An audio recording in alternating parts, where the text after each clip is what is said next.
সপ্তম পে কমিশনের জন্য চালু হচ্ছে ওয়েবসাইট এবং সরকারি কর্মীদের জন্য সতর্কতাও রয়েছে কমিশনের। আর এই প্রথম সপ্তম পে কমিশন নিয়ে নবান্নে বৈঠক হয়। বৈঠকে ছিলেন কমিশনের সদস্য সহ বিভিন্ন দপ্তরের আধিকারিকরা। দ্রুত একটি ওয়েবসাইট চালু করা হবে, যেখানে কমিশনের কাজ সংক্রান্ত যাবতীয় তথ্য প্রকাশ করা হবে। কমিশনের কাজ এগিয়ে নিয়ে যান রূপরেখা নিয়েও প্রাথমিক আলোচনা হয়েছে। সোশ্যাল মিডিয়ায় একটি অনুমোদনহীন নথি ছড়িয়ে পড়ায় সতর্ক করেছে কমিশন। প্রথমবার রাজ্যে হর ঘর তিরঙ্গা কর্মসূচি, জাতীয় পতাকা হাতে মুখ্যমন্ত্রী শুভেন্দু অধিকারী। গোষ্ঠপাল সরণি থেকে ইতিমধ্যে সেই মিছিল শুরু হয়েছে। সরাসরি আমাদের প্রতিনিধি আবির দত্ত এই মুহূর্তে আমাদের সঙ্গে রয়েছেন। আবির, এই মুহূর্তে ঠিক কি ছবি? দেখো, যেদিকে তাকানো যাচ্ছে সেদিকেই দেখা যাচ্ছে যে সাধারণ মানুষ যারা এখানে উপস্থিত হয়েছেন তিরঙ্গা যাত্রায়, তারা কিন্তু জাতীয় পতাকা হাতে নিয়ে তারা এই যে পদযাত্রা, সেই পদযাত্রায় অংশগ্রহণ করেছেন।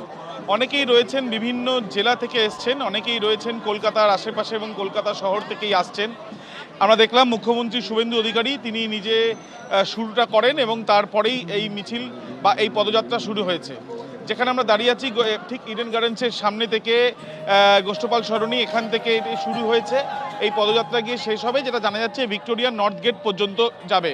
প্রচুর মানুষ দূর দূরান্ত থেকে আজকে বলা যায় যে প্রায় ঘন্টা দুয়েক আগে থেকেই তারা আসতে শুরু করেন এবং প্রত্যেকেই দেখা যাচ্ছে যে জাতীয় পতাকা হাতে এই পদযাত্রায় তারা অংশগ্রহণ করেছেন এবং প্রচুর সংখ্যায় পুলিশও আগে থেকে মোতায়েন করা হয়েছে নিরাপত্তার স্বার্থে।